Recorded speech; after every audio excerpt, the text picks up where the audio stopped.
세상에서 가장 역사의식이 뛰어난 민족이 바로 이스라엘 백성입니다. 그것은 우리가 믿는 하나님이 역사와 기록의 중요성을 아시는 역사의 하나님이시기 때문입니다. 성경은 요단강을 건너는 사건을 다루면서 여호수아 3장 한 장을 할애했습니다. 그런데 요단강을 건넌 역사를 기념하기 위해서 또 동일한 분량의 한 장 4장을 할애하고 있습니다. 기적만큼 중요한 것은 그 기적을 기억하고 기념하는 것이라 할 수 있습니다. 하나님은 여호수아에게 명령합니다. 각 지파에서 12명을 택해서 요단강 한가운데 제사장들이 언약궤를 들고 서 있는 곳에서 돌 12를 취해서 그것을 너희 유숙할 곳에 세우라고 하십니다.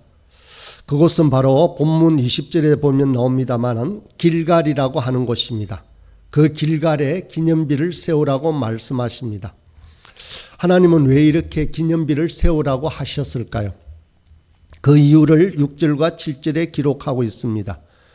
후일에 너희 자손이 물어 가로되 이 돌들은 무슨 뜻이뇨 하거든 그들에게 이르기를 요단물이 여호와의 언약궤 앞에서 끊어졌었나니 곧 언약궤가 요단을 건널 때에 요단물이 끊어졌으므로 이 돌들이 이스라엘 자손에게 영원한 기념이 되리라. 자녀들은 길갈에 있는 돌 무더기를 보며 물을 것입니다. 아버지, 이 돌들은 어떻게 세워진 것입니까? 그러면 아버지는 옛날 일을 회상하며 하나님의 놀라우신 기적을 다시 생생하게 전달할 것이라는 것입니다. 24절의 말씀입니다. 이는 땅의 모든 백성에게 여호와의 손이 강하게 하신 것을 알게 하며 너희가 너희의 하나님 여호와를 항상 경외하게 하려 하심이라 하라. 한마디로 온 백성이 이 사건을 기억하게 하기 위함입니다. 이것이 바로 기록의 힘입니다. 화려한 웅변보다 더 힘있는 것은 바로 기록입니다. 이스라엘의 절기들은 대부분 과거의 역사를 기념하는 의식들로 가득합니다. 이스라엘 백성들은 절기 때마다 과거에 행하셨던 하나님의 그 놀라운 역사와 은혜를 기억합니다. 유월절이 특히 그렇습니다. 출애굽하던 날을 기념하기 위해 이스라엘은 유월절에 발효하지 않은 무교병과 선나무를 먹습니다. 어린 양의 피를 문에 바르고 그 고기를 먹는데 허리띠를 띠고 신발을 신고 지팡이를 짚고 급히 먹습니다. 이것은 이스라엘 백성이 급하게 애굽을 탈출했던 것을 기억하여 그 의식을 재현한 것입니다. 또 3대 절기 중에 가을철에 행하는 초막절이 있습니다. 이때는 아예 살던 집에서 나와 초막을 짓고 일주일 동안 바깥에서 살았습니다. 40년 광야 생활 동안 초막에서 살던 때를 기억하는 것입니다. 지금도 현대 유대인들은 초막절 시즌이 되면 아파트 앞 잔디밭이나 정원에 초막을 짓고 생활하는 사람들이 많이 있습니다. 예수님께서 제자들과 함께 하셨던 최후의 성만찬도 마찬가지입니다. 기념하는 의식입니다. 주님은 떡을 들어 축사하시고 떼시면서 이것은 내 몸이니 이것을 행하여 나를 기념하라라고 하셨습니다.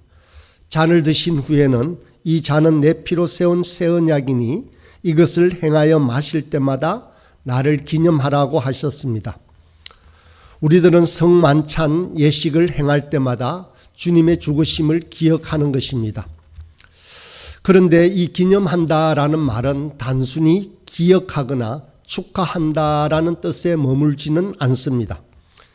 기억하고 축하한다는 의미를 넘어서 과거의 하나님의 은혜의 사건을 다시 재현한다라는 뜻입니다. 요단강을 가르치던 하나님의 은혜를 유월절과 초막절과 성만찬의 은혜를 마치 자기 자신이 겪는 체험인 듯이 오늘날 다시 재현한다라는 것에 기념한다는 의미의 뜻이 있습니다. 그래서 이스라엘 신앙은 오늘날의 신앙이라고 할 수 있습니다. 과거가 없습니다. 항상 오늘입니다. 오늘 읽은 본문 9절에 보면 여호수아가 또 요단 가운데 곧 언약궤를 맨 제사장들의 발이 선 곳에 돌 12를 세웠더니 오늘까지 거기에 있더라라고 말씀하십니다. 이 오늘이 언제입니까? 이 오늘은 그날 일어났던 그 요단 강가의 그 날이 아니라 이 성경을 읽고 있는 우리에게 말씀하고 있는 오늘입니다. 이 돌들은 오늘까지 존재하며 그 당시의 위대한 사건을 생생하게 전하고 있는 기념비적인 돌인 것입니다. 신명기서는 모세가 모압 평지에서 전한 설교입니다. 이 신명기의 독특한 단어 중에 하나가 바로 오늘이라는 단어입니다. 신명기를 읽어보면 오늘이라는 단어가 수십 번씩 나오고 있습니다. 이 오늘은 모세가 모압 광야에서 말씀을 선포하던 오늘일 뿐만 아니라 이후에 이 말씀을 지키기로 결단하는 후세의 모든 이스라엘 백성들 그리고 저희들에게까지 해당하는 오늘입니다. 그래서 이스라엘 백성들에게 있어서 성경은 영원한 현재입니다. 과거가 아니라 우리가 살아가는 오늘 바로 현재이라는 것입니다. 심지어는 창조 사건도 그들에게 있어서는 먼 과거에 일어난 그러한 과거의 사건만이 아닙니다. 창조하신 하나님은 오늘도 예수 그리스도 안에서 우리를 새롭게 하십니다. 그래서 히브리서의 13장에는 예수 그리스도는 어제나 오늘이나 영원토록 동일하십니다라고 기록하고 있습니다. 우리가 드리는 예배도 마찬가지입니다. 예배는 2000년 전 돌아가신 예수님을 추억하고 그 말씀을 단순히 되새기는 시간만은 아닙니다. 예배는 2000년 전, 3000년 전 임재하셨던 하나님의 영광과 그 능력이 이 순간 다시 재현되어 나타나는 생생한 현장이라고 할 수 있습니다. 이 예배당은 오순절 성령께서 불처럼 강림하시던 바로 그 다락방이라고 할 수 있습니다. 우리의 기도와 찬송을 통해 우리 앞을 가로막고 있는 저 요단 강물처럼 엄청난 장애물이 열리고 갈라지게 하는 것입니다. 우리 인생길을 평탄케 하시는 언약궤의 능력이 재현되는 것이 바로 오늘의 현장입니다. 그러므로 저와 여러분은 이 같은 자세로 예배의 자리에 임해야 합니다. 과거의 사건이 아니라 오늘의 사건으로 우리는 받아들이며 그것이 예배드리는 지금 이 현장에서 일어나고 있음을 믿음으로 바라보아야 합니다. 여러분에게도 요단 강가에서 건져 올린 12개의 돌과 같은 은혜의 사건이나 기념비적인 장소가 있습니까? 하나님께서 베푸신 은혜의 간증이 있는가를 생각해 보시기 바랍니다. 사실 저와 여러분은 하나님께서 우리에게 베푸셨던 은혜를 기억하고 그 기억의 힘으로 하루하루 살아간다고 할 수 있습니다. 사도 바울은 다메섹 도상에서 예수님을 만났던 체험을 가지고 있습니다.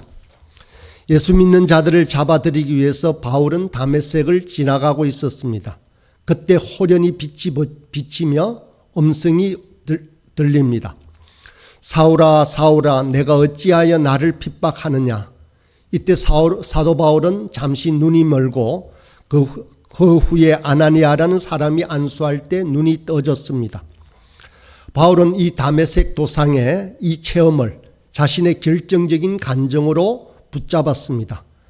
그리고 어렵고 힘들 때마다 이 체험을 기억하며 그 힘으로 살아갑니다. 그래서 사도 바울은 사도행전에서만도 예수님을 만났던 이 기념비적인 사건을 여러 번 언급하고 있습니다. 사도 바울을 강하게 붙잡고 위기 때에도 흔들리지 않게 만들었던 것은 바로 이 다메섹 도상에서의 체험이라고 할 수 있습니다. 저와 여러분에게도 이런 체험이 있을 것입니다. 보통 예수님을 처음 믿을 때 이런 체험을 하게 됩니다. 찬송가만 불러도 눈물이 나던 때가 있습니다. 교회에 가는 것이 그저 그렇게 좋았던 때가 있습니다. 주님을 위해서 충성을 다하며 그렇게 기뻐하던 시절도 있습니다.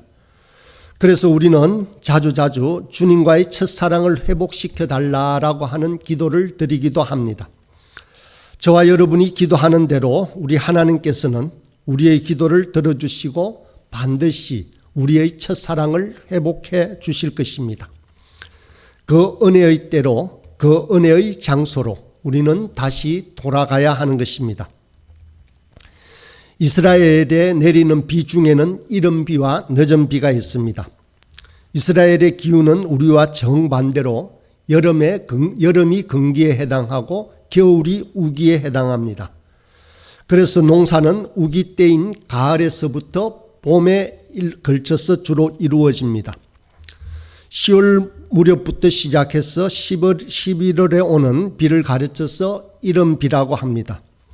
이때는 죽었던 모든 생물들이 살아나기 시작합니다. 언덕과 들판이 검새 파랗게 변하기 시작합니다. 이른 비는 죽었던 땅과 생물들을 회복시키는 비라고 할 수 있습니다. 그런데 늦은 비는 건기가 시작되기 전인 3월과 4월에 내리는 비입니다. 늦은 비는 농작물을 풍성하게 하고 열매를 맺게 하는 비입니다.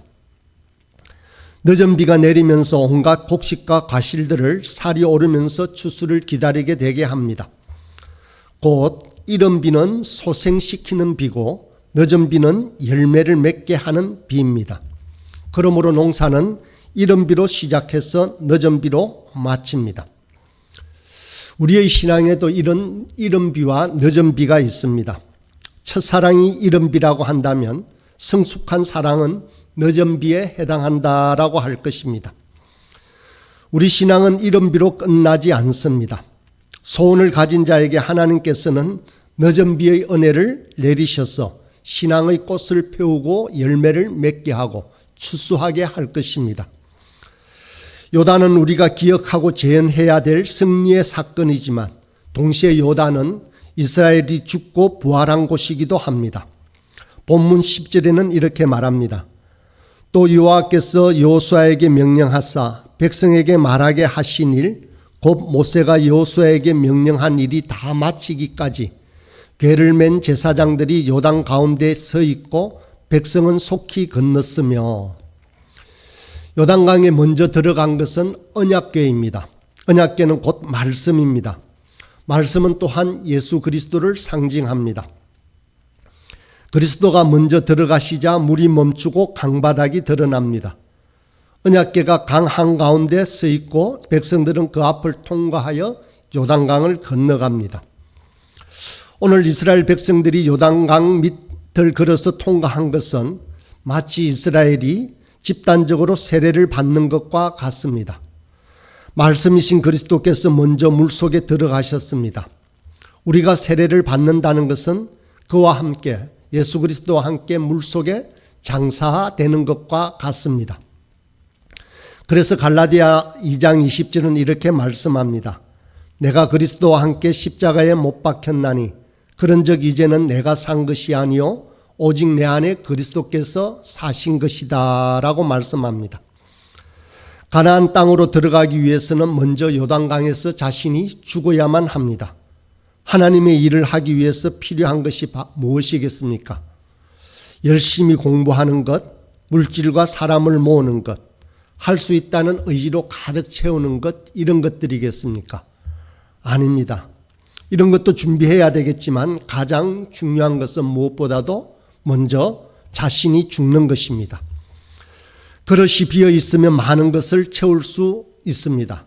그러나 가득 차 있으면 아무것도 채울 수가 없습니다.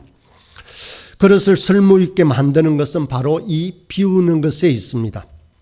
내가 죽는다라고 하는 의미는 바로 비우는 것입니다.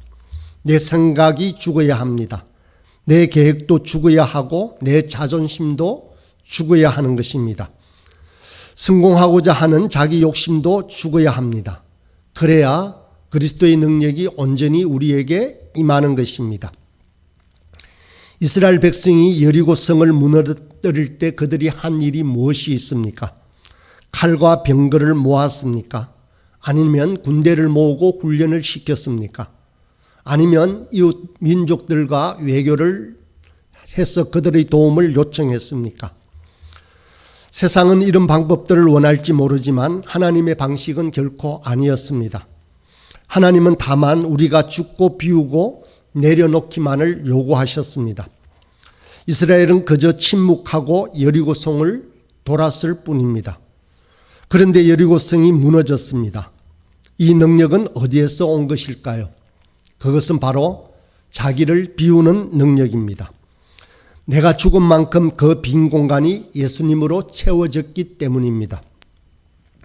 아이들이 꼭 그렇지 않습니까? 마트에 가면 아이들이 좋아하는 장난감을 가지고 그것을 꼭 쥐고 놓지 않습니다. 계산을 해서 자기에게 주겠다라고 잠시 계산대에 올려놓으라는데도 울면서 놓질 않습니다. 이처럼 하나님께서 우리에게 내려놓고 죽고 비우라고 하신 이유는 우리를 괴롭게 하고 빼앗아 가려는 목적이 결코 아닙니다. 더 좋은 것으로 주시기 위함입니다. 우리가 십자가에서 죽은 만큼 우리는 부활의 영광에 참여하게 될 것입니다. 요단강은 그래서 부활의 현장이기도 합니다. 이스라엘이 물속에 죽는 순간 그들은 약속의 땅에 서게 되었습니다. 여호수아와 그 백성들이 이 요단강을 건넌 사건을 기념하여 12개의 돌로 된 기념비를 세웠듯이 저와 여러분에게도 신앙의 기념비가 필요합니다. 우리에게 있는 이 기념비도 마찬가지로 주님의 은혜를 잊지 않고 기억하는 것입니다. 이 은혜를 기억함으로 우리는 우리 인생의 요단강을 돌파할 수 있습니다.